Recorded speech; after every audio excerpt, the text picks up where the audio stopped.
Thank you, Mr. Speaker, and I yield myself such time as I may consume. Gentleman's recognized. I never thought I'd say this, but I'm glad I'm not on the Foreign Affairs Committee. I thought the Rules Committee was tough, but listening to this debate, boy, I go to my mind. I couldn't follow the chairman of the Foreign Affairs Committee. And I want to correct something. I mean, this is not a Democratic resolution.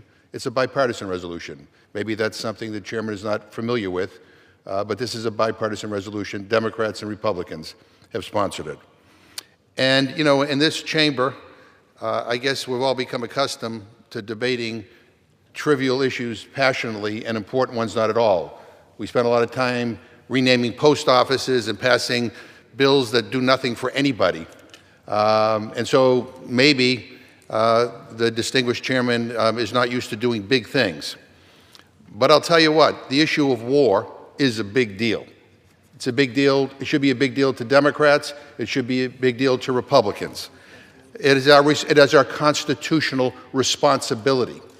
And so I am here because I'm deeply troubled that the President of the United States, in my view, is slowly but surely marching us toward open hostility with Venezuela. I don't say that as a Democrat. I say it as an American who is worried about this country getting dragged into another potentially endless war. So let me be crystal clear. I mean, that is what we are talking about. That is what we are talking about. This is not some hypothetical, abstract debate. Donald Trump has already engaged in acts that are considered hostile under U.S. law. He's threatened to close Venezuelan airspace. He says he plans a naval blockade against the country soon. He has warned that military strikes on Venezuela will start, quote, very soon, end quote. Our Constitution provides this body, the United States Congress, with the solitary authority to declare war. And the President, despite already engaging in hostile actions towards Venezuela, has neither requested nor received the authorization for the use of military force as required by the War Powers Resolution of 1973. Mr. Speaker, American troops take an oath to protect and defend this country. It is our duty in Congress to debate and vote before they are put into harm's way. And right now, by placing U.S. military assets off the coast of Venezuela, this administration has them in harm's way right now. And that's why, in a bipartisan way, we have introduced this resolution. It provides the House of Representatives with a simple up or down vote. It's a simple yes or no. Do you want an unauthorized war in Venezuela or not? Now, you may want a war in Venezuela. You ought to vote for it if you want it. But I do not want any war in Venezuela. And I'm joined on this resolution again by members of Congress across the political spectrum, Democrats and Republicans who, like me, are deeply troubled by the idea of endless wars, of America spending more of its treasure on wars that are not clearly defined, that we have no idea how they will end up, at a time when we can't even provide people health care in this country, where we have homeless veterans. I was here in 2002, Mr. Speaker. I voted against the war in Iraq. And Americans do not want another Iraq.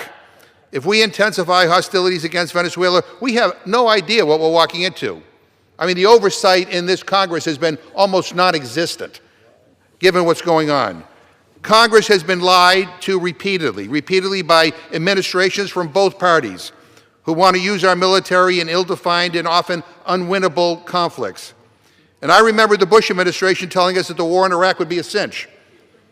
It was clearly not.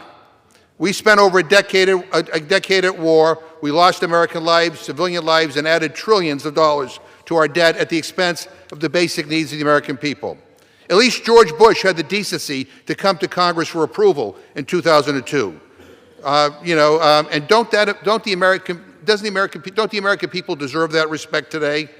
This is about whether we want to use taxpayer dollars and risk American lives on regime change, endless wars, and costly quagmires, or whether we want to invest here in our own country in solving our own problems.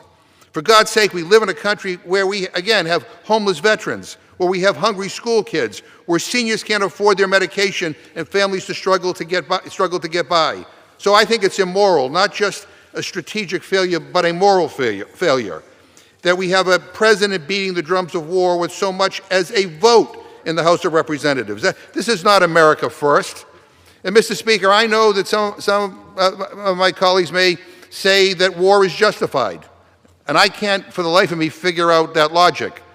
But I went to the classified briefing the administration organized yesterday. I've been to other classified briefings.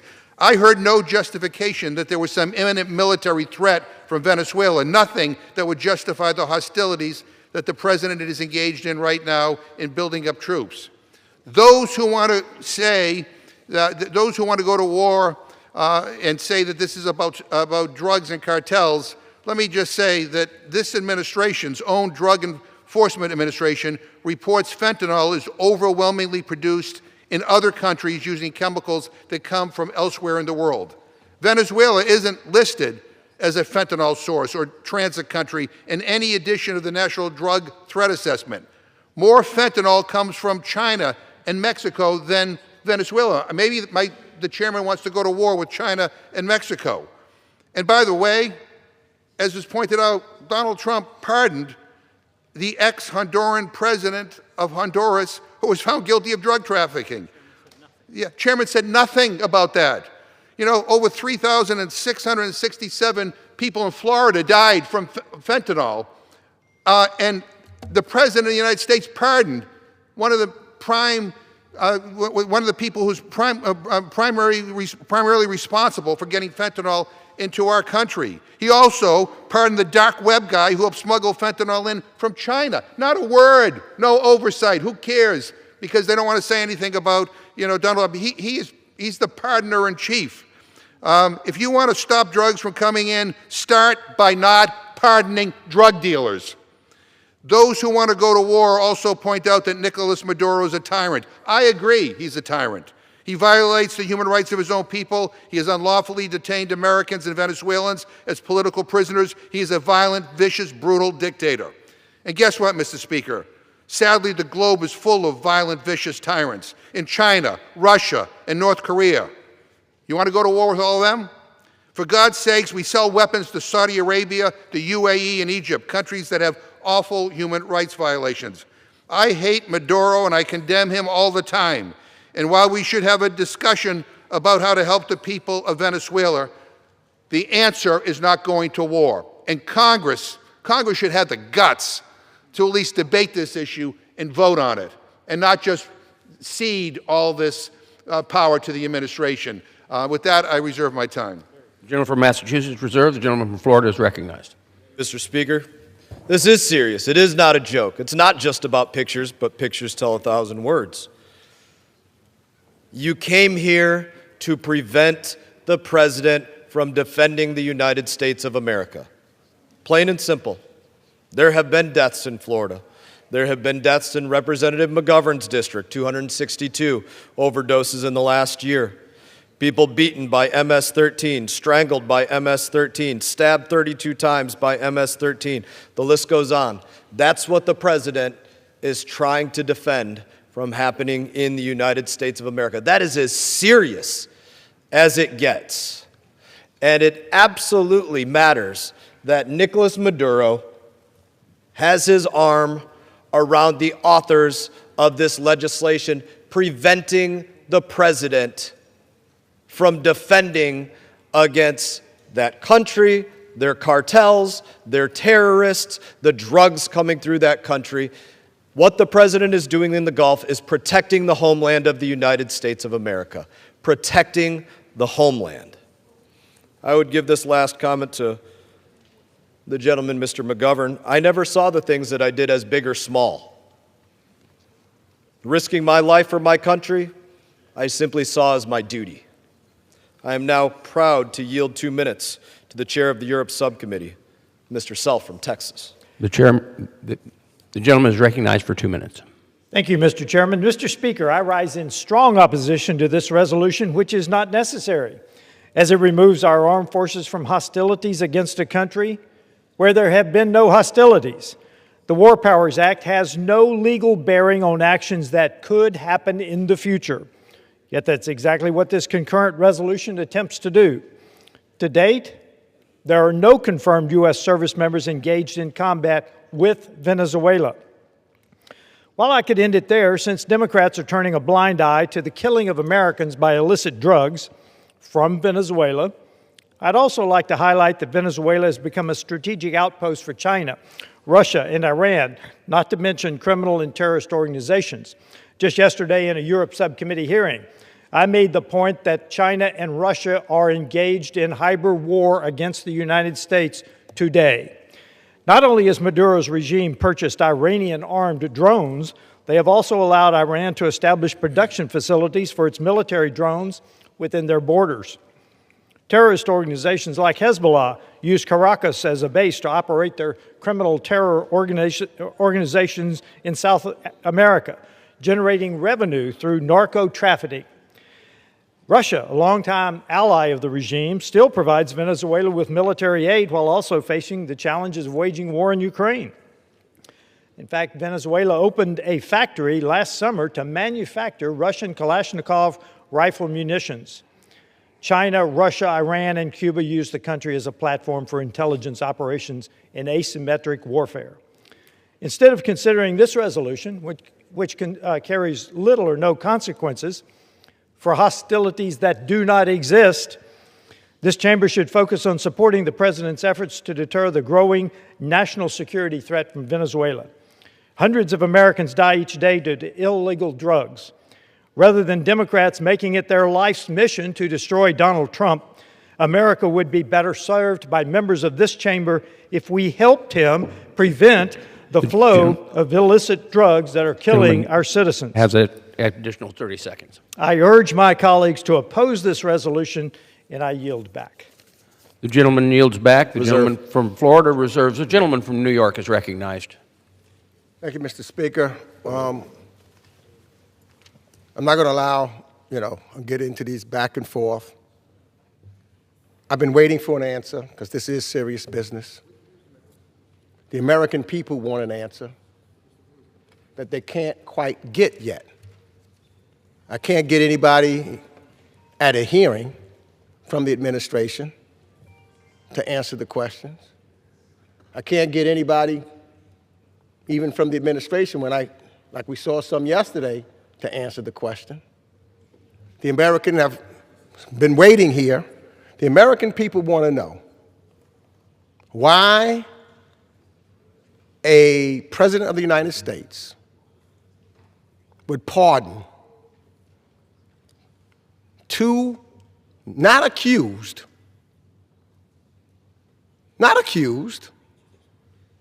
drug dealers. They're not just accused. They're convicted. Convicted. In jail, they were. Not anymore. They're free men now. I've been waiting for an answer.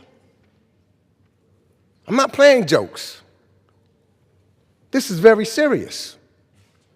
And I'm asking everybody, all of my Republican colleagues, anybody that speaks, anybody just answer the question.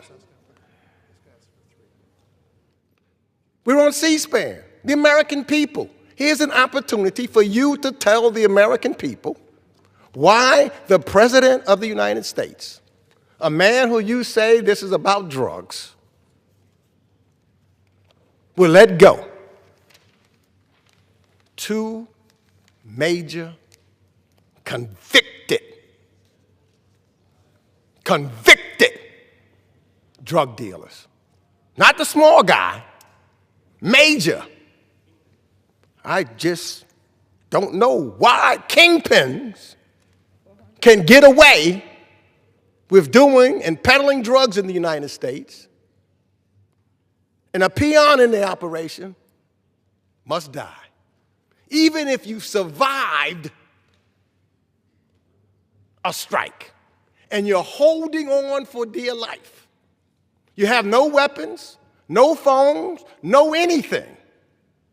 But you're still in imminent danger, so they say, to the United States. And we have pictures that will show whether or not they were a threat to the United States while holding onto that boat. But the administration has decided they can show all of the others, but the American people cannot see that. I've been waiting for an answer. The American people want an answer. I'll wait. Do you yield me time? I now yield 2 minutes to the gentlewoman from New York, the ranking member of the Small Business Committee, Representative Nydia Velasquez. The gentlewoman is recognized for 2 minutes. Thank you, Mr. Speaker, and I want to thank the gentleman for yielding. I rise today in support of this World Powers Resolution. 23 years ago, I stood on this same floor as Congress debated an authorization for the use of military force in Iraq. The Bush administration relied on bad intelligence and outright lies to march America into a disastrous foreign intervention that cost trillions of dollars, took thousands of American lives, and helped destabilize the region for a generation. Today, I fear we're watching history repeat itself. Once again, a far-right administration is using the same playbook. The justification this administration has provided to Congress and the American people is a joke. If this was about drugs, why seize an oil tanker and threaten an illegal naval blockade? If this was about drugs, why would the president pardon a drug-trafficking former president of Honduras? This is not about drugs. This is about regime change and control of Venezuela's resources. Nicolas Maduro is a dictator, and you don't have to defend him to recognize a simple truth. Venezuela does not pose an imminent threat, and a war will do nothing to make America safer. We are sleepwalking into another disastrous foreign war, and Congress must wake up and stop this before it's too late. I urge my colleagues to support this resolution. Gentlewoman's time has expired. The gentleman from New York reserves. The gentleman from New York reserves. The gentleman from Massachusetts is recognized. I yield myself a minute and a half, Mr. Speaker. I ask you, I request unanimous consent to insert in the record an article from the Washington Post entitled, "Trump Pardons Major Drug Traffickers Despite His Anti-Drug Rhetoric." Without objection. And I don't want to be lectured by the distinguished chairman of the Foreign Affairs Committee, because as I mentioned, in Florida, 3,667 people have died of fentanyl, from fentanyl. And this president has pardoned drug dealer after drug dealer after drug dealer. And not a peep from my friends on the other side of the aisle who are now talking about the issue of drugs in the United States. Not a peep.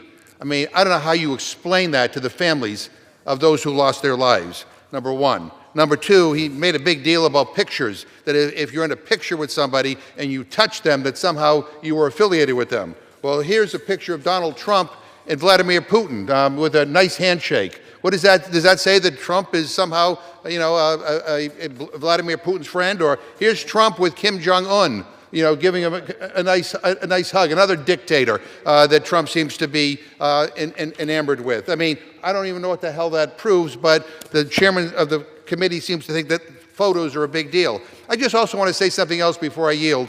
Our resolution, let me read it to you. It says, pursuant to Section 5C of the War Powers Resolution, Congress hereby directs the President to remove the use of United States armed forces from hostilities within or against Venezuela unless explicitly authorized by a declaration of war or specific statutory authorization for the use of military force. That is it. I can't even believe this is controversial. I can't even believe that my friends on the other side of the aisle have a problem with this. I mean, this is the most basic stuff. I now yield 3 minutes to the gentleman from Kentucky, Mr. Massey. The gentleman from Kentucky is recognized for 3 minutes. Mr. Speaker, James Madison warned us that in no part of the Constitution is more wisdom to be found than in the clause which confides the question of war and peace to the legislature and not the executive. Madison called it the crown jewel of Congress. The framers understood a simple truth. To the extent that war-making power devolves to one person, liberty dissolves. If the president believes military action against Venezuela is justified and needed, he should make the case and Congress should vote before American lives and treasure are spent on regime change in South America. Let's be honest about likely outcomes. Do we truly believe that Nicolas Maduro will be replaced by a modern-day George Washington? How did that work out? In Cuba, Libya, Iraq, or Syria, previous presidents told us to go to war over WMDs, weapons of mass destruction, that did not exist.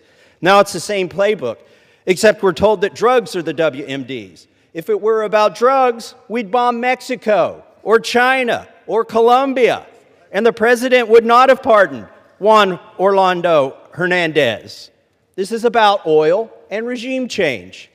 And when it comes to regime change, we've already been down this road with Venezuela with nothing to show for it. In 2019, we recognized Juan Guaido. We seized their embassy here in D.C. We were told that regime change was imminent. Years later, Maduro remains in power. Today, we're told to place our hopes in other exiled figures. Edmundo Gonzalez and Maria Corina Machado. I wish them well, I do. But Congress should not express moral sympathy in the form of a blank check for military escalation and American lives.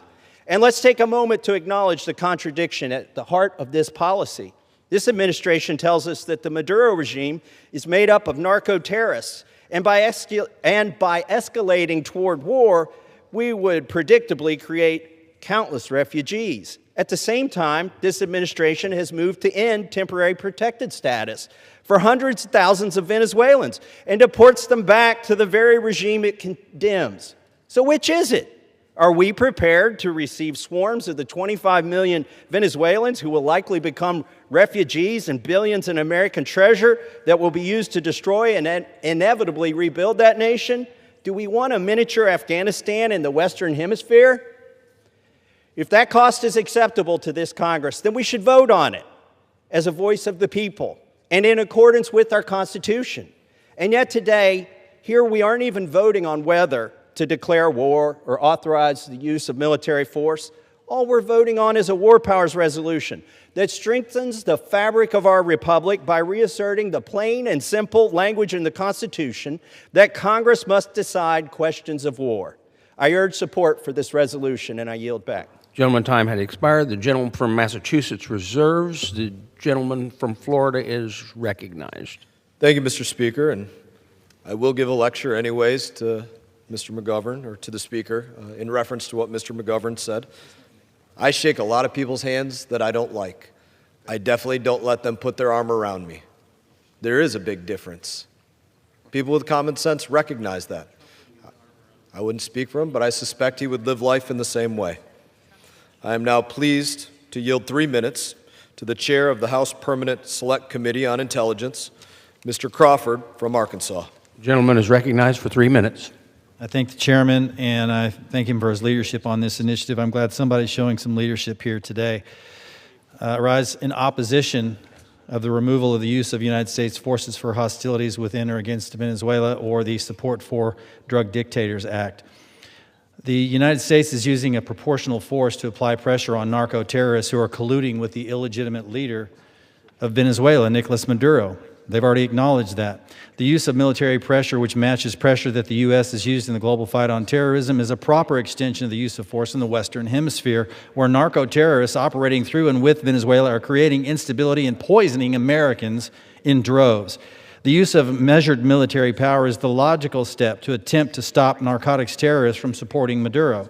The United States has imposed individual, financial, and sectoral sanctions on the Venezuelan government, as well as sanctions on the Maduro government and its supporters. This proposed resolution would disable the very effective tool that has been used to keep pressure on terrorist forces who have a Venezuelan nexus and are planning, plotting, and carrying out attacks against the U.S. and our interests. The strikes on narco-terrorist cartel assets have been precise and limited. Military action of this nature does not require congressional authorization. Under Article 2 of the Constitution, the President has the authority, and I would say the responsibility, to protect the United States and American citizens from attack. Moreover, U.S. troops have not been put into harm's way. Admittedly, it shocks me that we need to remind my colleagues on the other side of the aisle what we're fighting for here. The most recent CDC data shockingly reports that more than 82,000 drug overdose deaths have occurred during the 12-month period ending in January 2025. If ISIS or al-Qaeda had contributed to the killing of that many Americans in a single year, our leaders would be rightfully assailed for failing to respond. Now that President Trump is taking the fight to the terrorists who have actually contributed to our nation's drug overdose epidemic, he's met with criticism rather than the praise he and his administration deserve. I guarantee you family and friends don't distinguish between the branch of terrorism that led to the death of their loved ones. They just want them defeated. For too long, these cartels have poisoned the American people, destabilized and corrupted our neighbors, and tortured and killed thousands of innocents throughout our hemisphere. I've traveled extensively across the Western Hemisphere and met with many of our neighbors' leaders and their forces who are always engaged in the fight against these cartels, and these terrorist organizations are some of the most vile and evil in the world. To bar the President from using military force consistent with other counterterrorism activities simply due to a Venezuelan nexus is not supportable and is antithetical to his duty to protect our nation from foreign terrorism threats. This resolution would prevent the application of the use of force against the very narcotics terrorists cooperating with Venezuela. How in the world is that consistent with the primary duty of the government to protect our nation and its citizens? I strongly recommend that my colleagues vote against this misguided resolution, and I yield the balance of my time. Gentleman yields back. The gentleman from Florida reserves. The gentleman from New York is recognized. Yes, let me just say this real quick because the chairman keeps going on this, about these pictures, and I'm not going to keep belaboring, but I do remember something, if you want to talk about now. I think that we know that Kim Jong-un, who he is, etc. I got a quote, if you really want to talk about relationships, Mr. Chairman, that you can get directly from the President of the United States. When he was talking about Kim Jong-un, here's what he said, and I quote, "We fell in love, okay?" No, really. He wrote me beautiful letters. They were great letters. We were in love. That's Kim Jong-un. We could also talk about him and she. But fentanyl is coming into the United States. Those are real relationships. And anytime you're ready to answer the question about why somebody, the President of the United States, would pardon kingpins in the drug trade, I'll get an answer. I've been waiting. I've been asking everybody, not only the chairman, any Republican that wants to make a statement, if they could just explain to the American people, don't have to explain it to me, explain it to the American people. Just give me some explanation of why the President of the United States would pardon convicted drug traffickers. I yield 2 minutes to the gentleman from Maryland, the ranking member of the Judiciary Committee, Representative Jamie Raskin. The gentleman is recognized for 2 minutes. Thank you, Mr. Speaker, and thank you, Mr. Chairman. Why did the framers vest the power to declare war in Congress alone? It was because the kings were constantly plunging their entire nations into wars of vanity, of conceit, of caprice, of mere whimsy. They didn't trust one man to be able to take the entire country to war. They wanted that question reposed in the representatives of the people because it's our sons and daughters who will go fight, and it's the whole country's treasure that will be put at risk.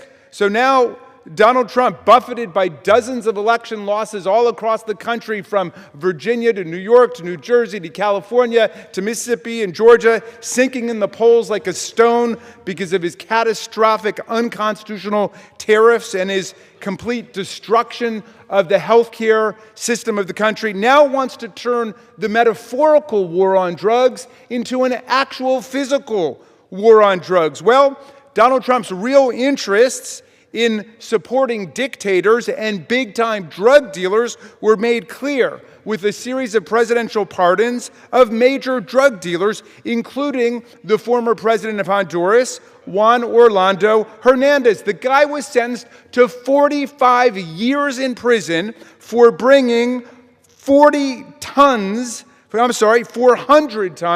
of cocaine into our country. 800,000 pounds of cocaine he brought into our country, and that President Hernandez says, I'm going to stuff the cocaine up the noses of the gringos. And President Trump pardoned him without any explanation. And we eagerly await an explanation for someone on that side, because they've blown up 26 vessels on the high seas, which have at most, if each one has 2 tons of cocaine in it, 52 tons. And he pardoned this guy who brought in 800,000 pounds of cocaine to stuff up the noses of the gringos. Has it expired? Can I have 30 seconds more? You owe the gentleman another 30 The seconds. gentleman is recognized for another 30 seconds. I would urgently commend to our colleagues across the aisle the speech that President Lincoln, the founder of your party, made about the Mexican-American War. And he stood in this chamber and said, on something as important and as grave as going to war, we want to know exactly what the rationale is, exactly why we're doing it. And he got the nickname Spotty because he said he wanted to know the exact spot where American blood was shed. Well, there's a real accounting to be done in terms of what is the factual predicate for this war that Donald Trump wants to plunge us into. I yield back. The gentleman yields back. The gentleman from New York reserves. The gentleman from Massachusetts is recognized. Mr. Speaker, the chairman of the Foreign Affairs Committee has said some strange things today about, how you interpret photographs and if people are shaking hands or whatever. But somehow, if your arm is around somebody, that means that you're dear friends. And I'm just looking at this photo of Donald Trump with his arm around Jeffrey Epstein. By your standards, they must be in love. But this debate is not about the gentleman's personal weird code on touching. This is about war. And that's what we're here to talk about. And quite frankly, deserves a more serious treatment from the chairman of the Foreign Affairs Committee. I now would like to yield 3 minutes to the gentleman from Texas, one of the co-sponsors of this resolution, Mr. Castro. The gentleman from Texas is recognized for 3 minutes. Mr. Speaker, we are at war with Venezuela. Last night, the President declared a naval blockade of Venezuela. This is an act of war. The President has said strikes on land are imminent. He's dragging us into a war that the American people do not want and that the Congress did not authorize. Mr. Speaker, Americans are asking, why? Is it about the drugs? It can't be about the drugs because he just pardoned one of the largest drug traffickers in U.S. history. Is it about fentanyl? Venezuela doesn't traffic fentanyl. One can't say that it's because Nicolas Maduro is a dictator. He certainly is a dictator, and the Venezuelan people deserve better, but so is Mohammed bin Salman, a leader the President praises all the time. You can't say that it's about communism because China is one of our largest trading partners. So what is this war about? Regime change, power, graft, oil, land. Yesterday, the President told us he wants to seize the oil and the land.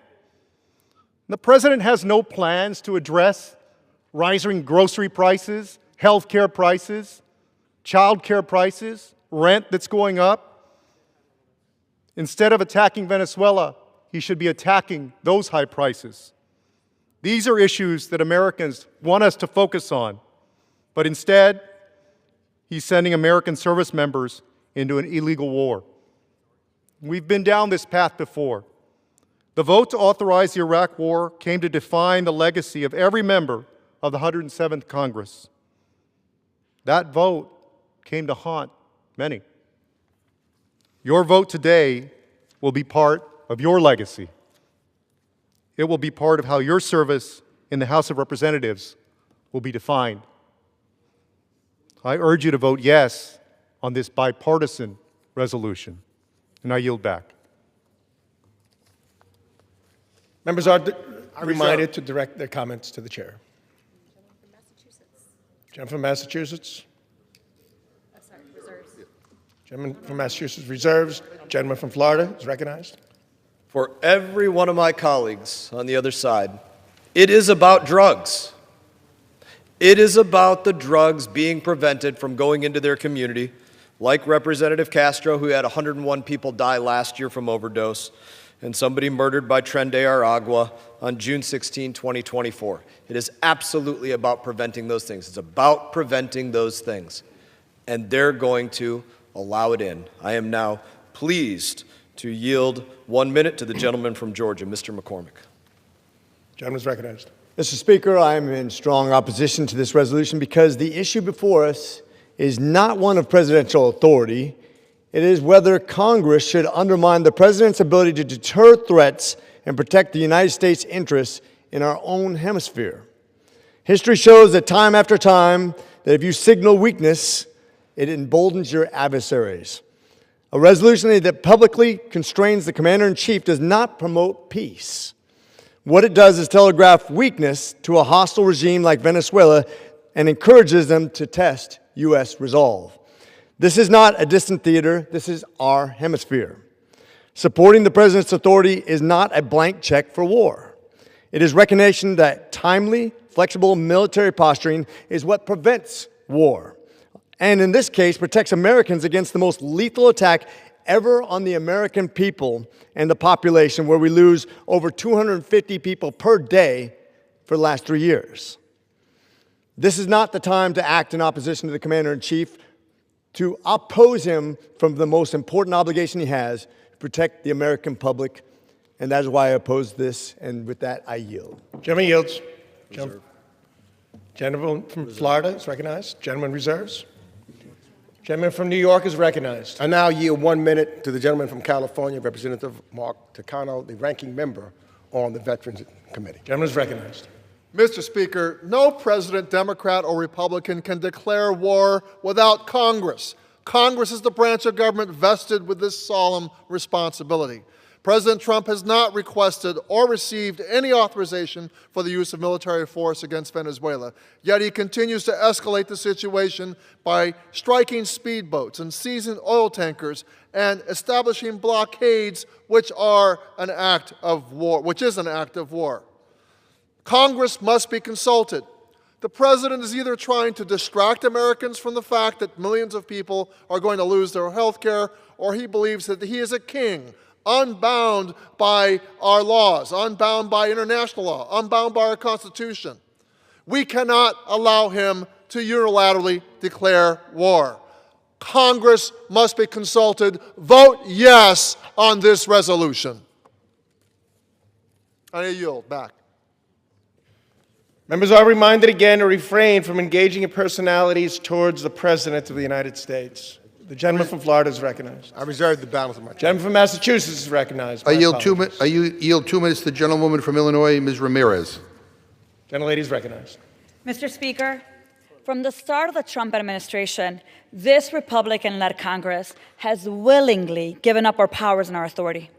Our power of the purse, our oversight authority, our legislative authority, and now our war powers.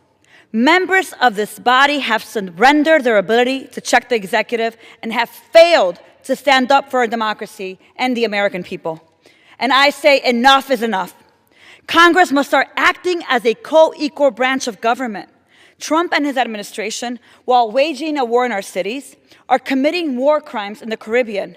While Trump lies to us about how they're going after narco-traffickers, he's pardoning convicted narco-traffickers, probably responsible for many of the overdoses we have seen around the country. The hypocrisy is suffocating. The administration is lying, consolidating power, and committing war crimes in order to control, to dominate, and seize Venezuelan oil and pursue regime change for their imperialistic agenda in the Western Hemisphere. All so they can extract resources, they can expand their wealth, and they can make sure that one day, should they lose their hold on power, which they will, that they can be pardoned for their corruption. It seems like Republicans love Trump and protecting pedophiles more than they love America and children. It is shameful, it is pitiful, it is filthy, and we have to put an end to it.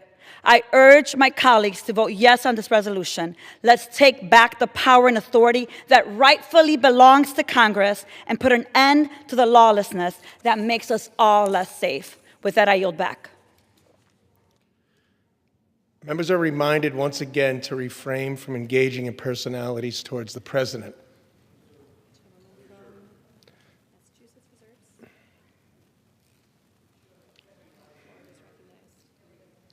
Gentleman from Massachusetts. I reserve. Reserves. Gentleman from Florida is recognized. I inquired everybody's time. Gentleman has 7 minutes remaining. And everybody else? Oh, sorry. Gentleman from Massachusetts has 3. Gentleman from New York has 4 minutes remaining. Mr. Speaker, I'm pleased to yield 1.5 minutes to the gentlelady from South Carolina, Ms. Biggs. Gentlelady is recognized. Mr. Speaker, I rise today in strong opposition to the resolution which seeks to limit the constitutional authority of the President under Article 2 and micromanage the Commander-in-Chief during a national security crisis. While our nation's first priority must always be the pursuit of peace over conflict, we cannot remain idle when an indicted drug trafficker weaponizes narco-terrorists to assault our sovereignty. Peace is maintained through strength, and it would be both unconstitutional and irresponsible to tie the hands of the President, who is protecting the American people from drug cartels and terrorist tactics. Decades of executive branch precedent, affirmed by both parties, established that restricted engagements involving no ground troops and limited operations do not require congressional authorization. The President's targeted strikes on narco-terrorist vessels have been precise and targeted and have not put U.S. troops in harm's way. Passage of this resolution would set catastrophic precedent.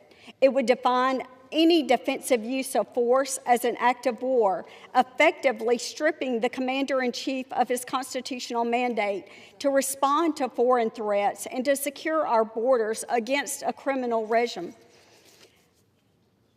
Mr. Speaker, the War Powers Resolution was never intended to be a tool for the legislative branch to conduct tactical oversight of military operations.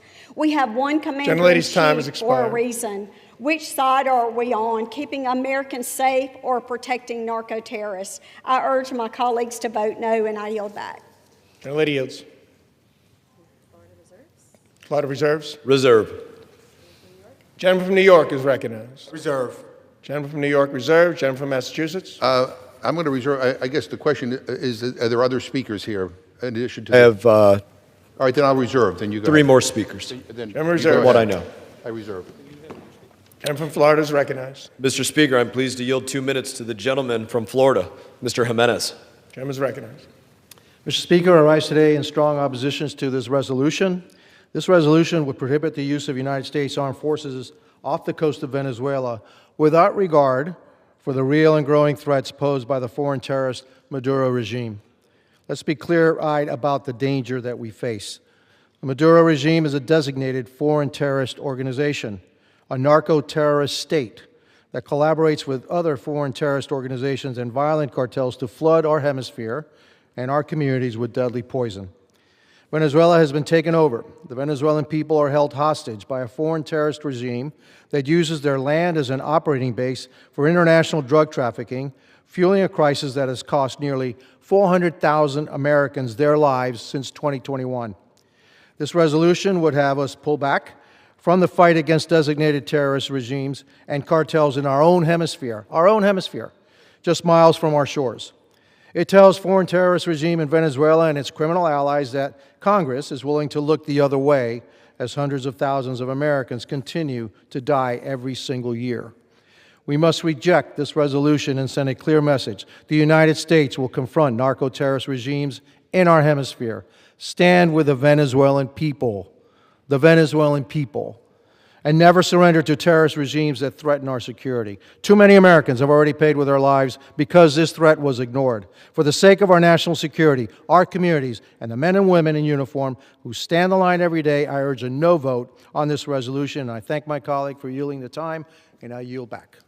Gentleman yields. Reserve. Gentleman from Florida reserves. Gentleman from New York. I yield 30 seconds to the gentleman from Illinois, Representative Christian. Call me Raja, Chairman. Call me Raja. Thank you. Thank you so much. Thank you, Mr. Chair. Thank you, Mr. Speaker. The purpose of the War Powers Act was to prevent secret wars from happening after Vietnam. The reason why we have this is so that the administration is accountable to the people. No war should be declared and no war should be prosecuted in the name of the American people without their consent. If the president wishes to go to war, he must come to the people, explain his rationale, and get their consent, and he's not doing that now. And when he doesn't do that, bad things happen, and bad things are happening today. Thank you, and I yield back. Thank you. Gentleman's time has expired. Gentleman yields. Gentleman from Massachusetts reserves. Gentleman from Florida. Mr. Speaker, I'm pleased to yield a minute and a half to the gentleman from California, Mr. McClintock. Gentleman is recognized. Mr. Speaker, the gentleman is absolutely right that the Constitution is crystal clear that only Congress can start a war. But in their deliberations on this subject, the founders also made clear that they were leaving the president certain limited inherent power to react to an attack. For example, he can order defensive measures or hot pursuit of an enemy or retaliatory strikes. That's the distinction they debated when they substituted declare war instead of make war among Congress's enumerated powers. So the supporters of this resolution are correct. Congress has to initiate hostilities, but neither of these resolutions are applicable to current events. H-Con Res 64 orders the president to remove forces from Venezuela that are not in Venezuela. And until and unless they are, this is at best an empty partisan exercise. Worse, it could be construed to constrain his inherent powers in the event of an attack by Venezuela that requires an immediate response. H-Con Res 61 orders him to cease attacks on terrorist groups, presumably the drug runners. But these are unflagged vessels carrying contraband in international waters. An attack on them is not an attack on a foreign power and therefore not an act of war. It's akin to firing on Somali pirates menacing international shipping. If the president launched an unprovoked attack on Venezuela or Venezuela-flagged vessels without congressional declaration, we should have this debate.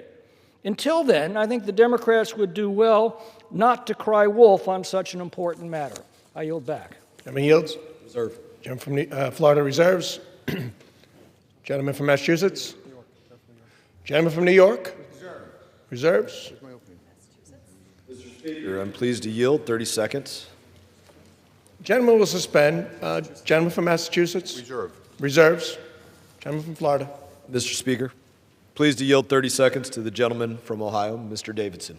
Mr. Speaker, I'd ask Mr. McGovern, is the contention that this is a present condition, that there are U.S. forces in violation of the War Powers Resolution, or is it about a hypothetical future? The first thing you said. So the contention is that it's a present condition. I disagree with that. I'll be voting no. Gentleman yield. Gentleman from Florida. Mr. Speaker, I have no more speakers and will reserve until the gentleman yield back. Gentleman reserves. Gentleman from New York. Thank you, Mr. Speaker. I will take as much time as I may consume or the rest of the time to close. The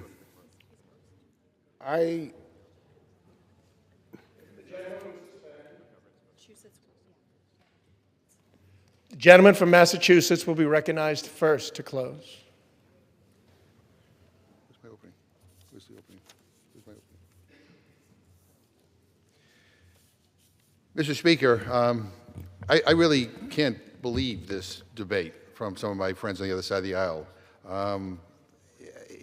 They're talking about things that have nothing to do with the underlying legislation. I mean, they're talking about fentanyl. Well, fentanyl is coming from China.